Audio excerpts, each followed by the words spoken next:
Bon les petits potes, ça faisait longtemps que j'avais plus fait de vidéo. Il y a une raison qui est très simple, c'est que j'ai remarqué qu'en fait, les gens sont devenus tellement abrutis et tellement feignants que quand je fais des vidéos de plus de 60 secondes, ils ont du mal à se concentrer dessus, tu vois. Mais pour cette vidéo, je vais avoir besoin d'un petit peu de temps, ok? Surtout que c'est un thème qui intéresse tout le monde.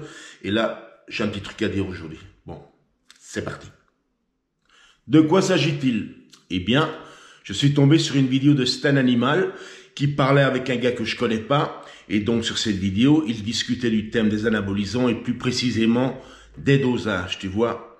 Et ils ont dit des trucs où pratiquement, ils disaient de façon caricaturale qu'ils prenaient des doses homéopathiques pour arriver au résultat auquel ils sont arrivés, tu vois. Alors moi, je vais vous dire ce que j'ai mis directement comme commentaire. Et d'ailleurs, lui m'a répondu et je vous en parlais à l'instant. J'ai répondu par un commentaire qui disait grosso modo, moi je vis à Budapest, je suis moi-même bodybuilder, je pratique depuis 41 ans et j'ai 58 ans, tu vois. Et étant à Budapest, forcément, je connais les gens ou certaines personnes qui vendent des anabolisants, tu vois. Et forcément, en les connaissant, je suis quand même un petit peu au courant de ce qu'achètent et ce que prennent les bodybuilders IFBB Pro ou autres fédérations de Budapest, tu vois. Et là, comme je lui disais, faut arrêter de se voiler la face, parce qu'ils sont largement au-dessus de 2 grammes par semaine, puisque sa vidéo était question des dosages par semaine, tu vois, et beaucoup d'entre eux aussi sont sur des 8 et 12 unités par jour d'hormones de croissance. Et qu'est-ce qu'il m'a répondu? Eh bien, lui aussi, pour faire court, grosso modo, s'ils prennent des gros dosages pareils, c'est parce que ce sont des mauvais bodybuilders. Je suppose que par mauvais bodybuilder, il voulait dire qu'ils sont peut-être médiocres en entraînement, peut-être la mauvaise génétique, etc., etc. Mais je vais quand même faire une petite piqûre de rappel. Ici, c'est la Hongrie. Déjà, comme je dis souvent, il y a plus de salles de musculation en Hongrie que de boulangeries. Ceux qui sont venus ici à Budapest me voir, je leur ai montré, ils ont dit c'est incroyable, d'accord? Mais avant tout, en Hongrie, il y a une population de 9 millions. Alors qu'en France, vous êtes 70 millions. Eh bien, ici en Hongrie, il y a plus de bodybuilders compétiteurs qu'en France. Je vous garantis sur facture. Et ça ne date pas d'hier. Hein. Alors, un petit exemple. Par exemple, Robin Balog, un mec de presque 2 mètres, qui a fini 2e derrière Jeff Sed. Et quand je l'ai vu une semaine après en salle, je lui ai dit, Robin, écoute-moi bien, tu t'es fait voler ta place. Parce que Jeff Sed est passé premier, Robin était 2e. Pourquoi? Parce que dans la compétition, et c'est une des raisons aussi pour que je n'en fais plus, il y a la politique et aussi le marketing. Forcément que faire gagner Jeff Sed, c'est plus bankable et d'un point de vue marketing pour la fédération, c'est mieux que de faire gagner un inconnu qui s'appelle Robin Balog, qui habite à Budapest, que personne ne connaît, tu vois? Bon, bien entendu que j'ai répondu aux commentaires de réponse de Stan Animal et c'est ce que je vais maintenant vous exposer. Une question toute simple et fondamentale. Que s'est-il passé entre les années 80 dans le monde du bodybuilding et de nos jours?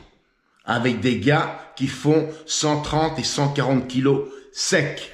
Est-ce qu'il y a eu, par exemple, une évolution de la race humaine? Une mutation génétique? Non. Par contre, il y a eu quand même une différence en ce qui concerne la pharmacie. Les années 80 et le bodybuilding et bien évidemment le dopage. Alors, qu'est-ce qu'il y avait à l'époque? Déjà de base, je vous l'ai déjà dit 1000 fois, les produits étaient achetés à la pharmacie. Donc, on avait droit quand même à des produits de qualité et véridiques, tu vois.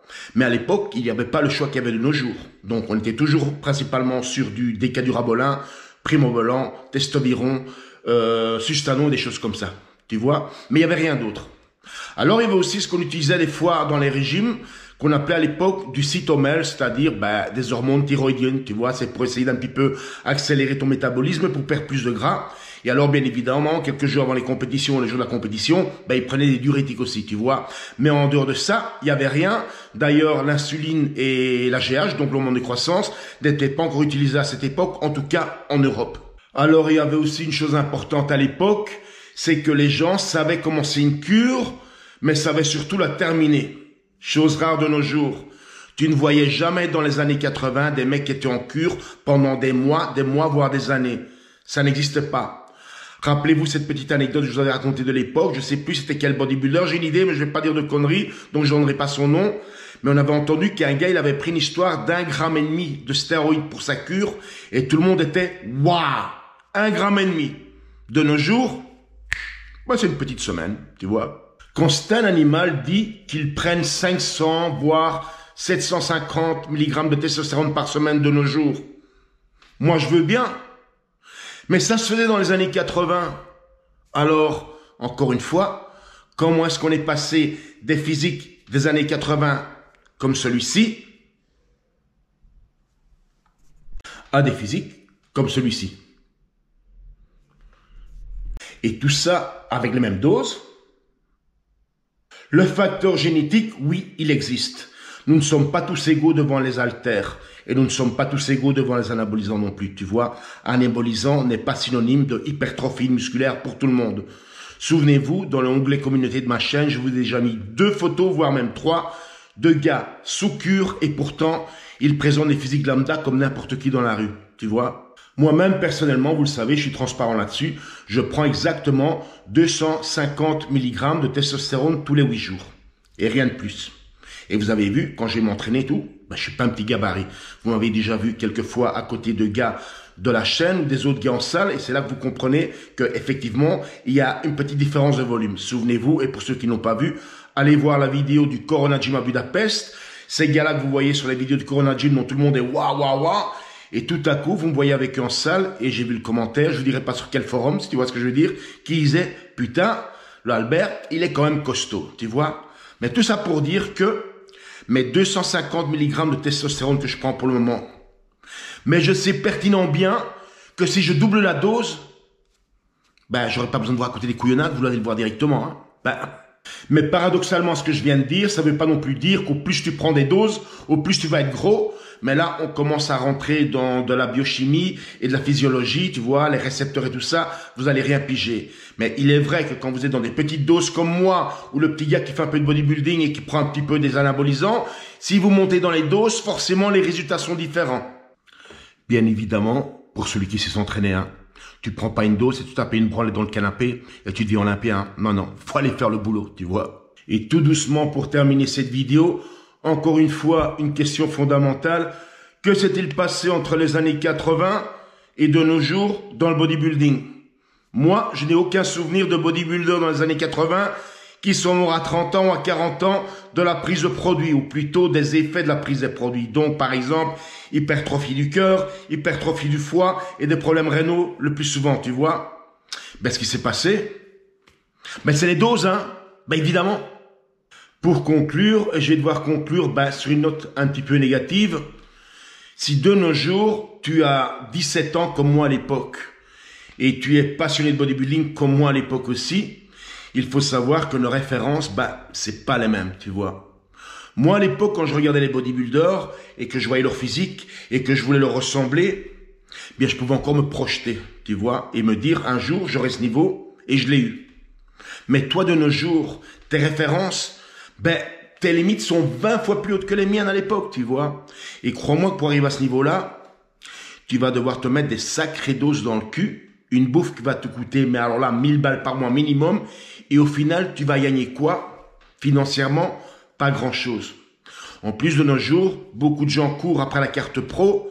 La carte pro de nos jours, je te le dis franchement, à mes yeux, ça vaut que dalle. Aujourd'hui, au jour d'aujourd'hui, l'IFBB, eh bien, elle distribue les cartes pro, comme des croissants à la boulangerie, parce que ça rapporte. C'est d'ailleurs la raison pourquoi elles ont créé toutes ces nouvelles fédérations qui ne ressemblent à rien. Parce que voir des mecs en Bermuda pour cacher leurs jambes avec des petits physiques, on va dire, athlétiques, c'est ce qu'on appelait, nous, à l'époque, des prématurés du bodybuilding. C'est-à-dire, ils avaient quelques années d'entraînement, ça commençait à bouger, mais c'était pas assez que pour monter sur une scène de bodybuilding. Eh bien, ils ont créé ces catégories-là, parce qu'il faut savoir que certaines inscriptions sur une compète, c'est 500, 600 balles, et c'est tout bénef pour la fédération. Toi, qu'est-ce que tu vas gagner au final, si tu arrives à gagner ou terminant les 3 premiers? Un pot de poudre de perlimpinpin gratuit. Malheureusement, c'est comme ça. Et n'oublie pas non plus en compétition, et ça existe toujours, la politique et le marketing. C'est l'homme qui a vu l'homme, qui a vu l'homme, qui a vu l'homme, qui a vu l'ours, qui va gagner. Tu vois ce que je veux dire? C'est comme ça. Ouais, puis pote, à la prochaine.